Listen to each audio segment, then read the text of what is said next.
તો ખેડૂત મિત્રો, આજે 14 સપ્ટેમ્બરની સિસ્ટમ નજીક આવી રહી છે. આજે મજબૂત થઈ રહી છે.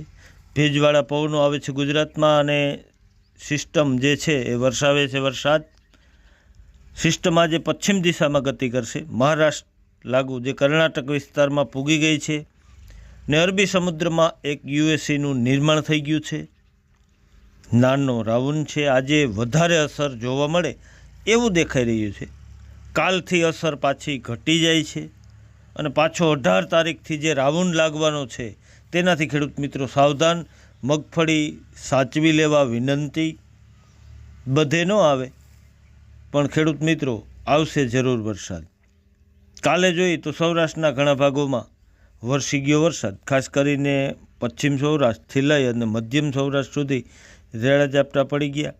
એક પાણીનો ગણ થઈ ગયો. આજે ખાસ તો પશ્ચિમ ગુજરાત તેમજ દક્ષિણ ગુજરાતમાં પડી શકે વરસાદ. સૌરાષ્ટ્રના ભાગોમાં પણ પડી શકે વરસાદ, જેમાં ભાવનગર, ગીર સોમનાથ, અમરેલી, જુનાગઢ પડી શકે વરસાદ, તેમજ રાજકોટ, દ્વારકા, પોરબંદર, જામનગર પડી શકે વરસાદ.